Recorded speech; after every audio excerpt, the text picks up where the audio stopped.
विमला और दिनेश ठेका मजदूर थे। वे दोनों ठेकेदार सूरजमल के यहाँ काम करते थे। शहर की ना जाने कितनी बिल्डिंगों में इन दोनों पति पत्नी का पसीना लगा था।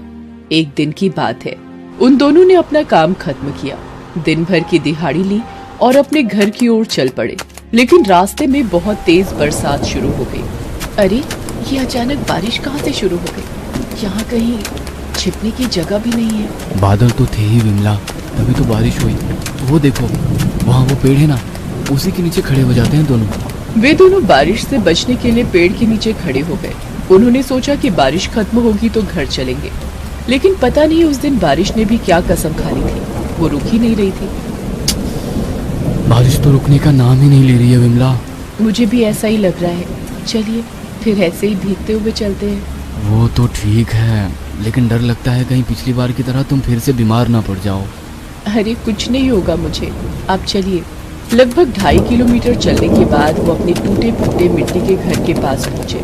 उनके मकान की छत से लगातार पानी टपक रहा था। घर में जो भी थोड़ा मोड़ा सामान था वो भी बारिश के कारण पूरी तरह से भीग गया था। दिनेश ने देखा कि उसकी माँ और उसकी 6 साल की बेटी रूपा दोनों एक बड़े से प्लास्टिक से अपना सिर ढकने की कोशिश कर रहे हैं, लेकिन हवा इतनी तेज है कि वो प्लास्टिक बार बार उड़ जाता है। माँ, अगर बारिश का यही हाल रहा तो हमारा घर तो कभी भी गिर सकता है। हाँ बेटा, मुझे भी यही लगता है। क्यों ना हम कहीं और रहने के लिए चले। जो भी थोड़ा मोड़ा सामान उनके पास था उन्होंने उसे एक कपड़े में बांधा और बारिश में ही निकल गए। करीब 1 किलोमीटर चलने के बाद उन्हें एक पार्क के पास कुछ सीमेंट की पाइपें दिखाई दी। विमला, ये लो, हमारा नया घर मिल गया। हाँ, ये कम से कम इस बारिश में गिरेगा तो नहीं। उन सभी ने उन पाइपों के अंदर शरण ली। जानते, कभी कभी मुझे लगता है कि भगवान को हम गरीबों को बनाना ही नहीं चाहिए। ना तो हम ढंग से रोटी खा सकते हैं, ना अच्छे कपड़े पहन सकते हैं और ना ही हमारे सिर पर छत होती है। हमारे हाथों ने इस शहर में ना जाने कितने रहने वालों के लिए पक्के घर बनाए, लेकिन हमारी किस्मत देखो, यही लिखा है। उन सभी ने पूरी रात उसी सीमेंट की पाइप में बिताई। अगली सुबह उनकी नींद तब खुली जब वहाँ उन्होंने कुछ शोर सुना। उन्होंने देखा कि कुछ मजदूर वहाँ रखे सीमेंट की पाइप को ट्रक में लोड करके किसी दूसरी जगह ले जा रहे हैं। उन मजदूरों ने उन्हें भी वो पाइप खाली करने को कहा ताकि वो उन्हें ट्रक में ले जा सके।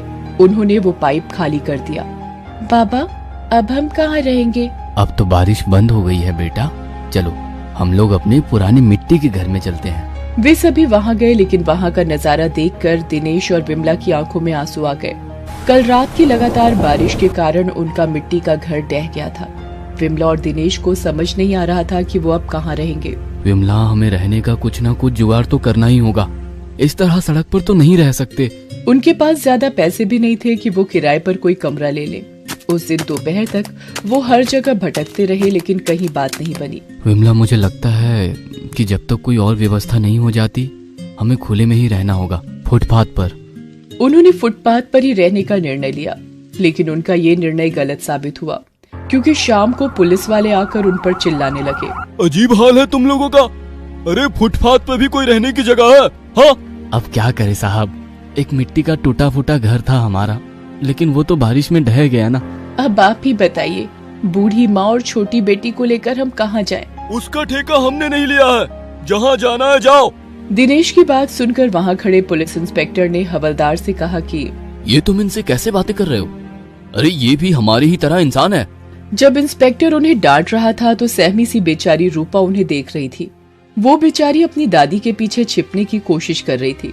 उसे देखकर इंस्पेक्टर को बहुत दया आई। थोड़ी देर के लिए उसके सामने उसका बीता हुआ कल आ गया। उसने दिनेश से कहा, देखो भाई, इस तरह सड़क के किनारे फुटपाथ पर तुम नहीं रह सकते, ये गैर कानूनी है। साहब, हम गरीबों का पैदा होना ही गैर कानूनी है।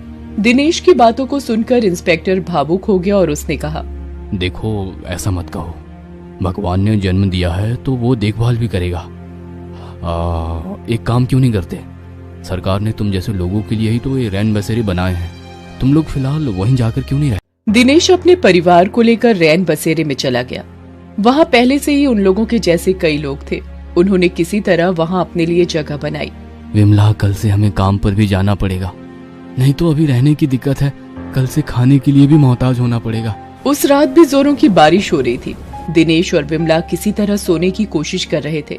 तभी विमला का हाथ अपनी बेटी रूपा के सिर पर गया। हे भगवान, इसे तो तेज बुखार है। पता नहीं भगवान भी कब छोड़ेगा हमारी परीक्षा लेना। विमला ने रूपा को अपने सीने से लगाया और भगवान से प्रार्थना करने लगी कि उसका बुखार जल्दी से उतर जाए। उधर दूसरी ओर उस इंस्पेक्टर की आंखों से भी नींद कोसों दूर थी। उसकी आंखों के सामने रह रहकर रूपा का चेहरा आ रहा था। अभी कुछ महीने पहले ही इंस्पेक्टर की पत्नी और उसकी बेटी की मौत एक सड़क हादसे में हो गई थी। उसे रूपा में अपनी बेटी का चेहरा दिख रहा था। वो तुरंत ही वहां से निकला और रैन बसेरे में पहुंचा। उसने देखा कि रूपा अपनी माँ की गोद में आंखें खोलकर लेटी हुई है। रूपा ने जैसे ही इंस्पेक्टर को रैन बसेरे में देखा तो वो काफी डर गई और उसने डरते हुए उससे कहा, अंकल, मुझे तेज बुखार है, भगवान के लिए हमें यहाँ से मत निकालिए। उसकी बात सुनकर इंस्पेक्टर की आंखों में आंसू आ गए। उसने उससे कहा, नहीं बेटा, मैं तुम्हें यहाँ से निकालने नहीं आया हूँ, मैं तुम लोगों को अपने घर ले जाने आया हूँ। उसकी बात सुनकर सभी चौंक गए। उन्हें मन ही मन डर भी लगने लगा कि कहीं इंस्पेक्टर साहब उन्हें जेल में न बंद कर दें। तब इंस्पेक्टर ने उनसे कहा, देखिए, आप लोग बिल्कुल ना डरे, मेरे साथ मेरे घर चले। जब तक आप लोगों के रहने की कोई दूसरी व्यवस्था नहीं हो जाती, आप वहाँ रह सकते हैं। हम आपका एहसान कभी नहीं भूलेंगे इंस्पेक्टर साहब।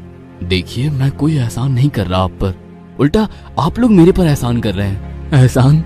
और हम जानते हैं, आपके जैसी मेरी भी एक छोटी सी बेटी थी, लेकिन क्या इंस्पेक्टर साहब? तब इंस्पेक्टर ने अपनी कहानी उन्हें बतानी शुरू की। कुछ दिनों पहले तक मैं बहुत बेईमान आदमी था, बिना पैसे लिए किसी का कोई काम नहीं करता था। मेरे सामने तो कोई मुझे कुछ नहीं कहता था, लेकिन पीठ पीछे मुझे लोग गालियां देते थे, बद्दुआएं देते थे। लेकिन मुझे उनसे कोई फर्क नहीं पड़ता था। घूस और बेईमानी के पैसों से मैंने अपना बड़ा सा आलीशान घर बनाया। मैं सोच रहा था कि मैं अपनी बेटी और बीवी को एक शानदार जिंदगी दे रहा हूँ, लेकिन वो कहते हैं ना, बेईमानी का पैसा पचता नहीं है। मेरी बेटी और पत्नी एक सड़क हादसे में चल बसी। ओह, जब मैंने आपकी बेटी को देखा तो मुझे लगा कि मेरी बेटी फिर से वापस आ गई है।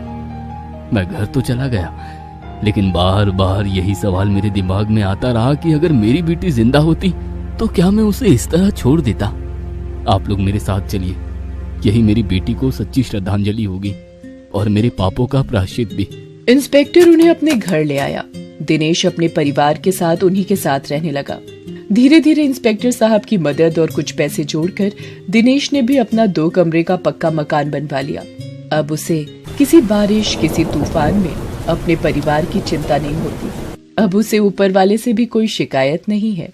दोस्तों, आप हमारे चैनल को जरूर सब्सक्राइब करें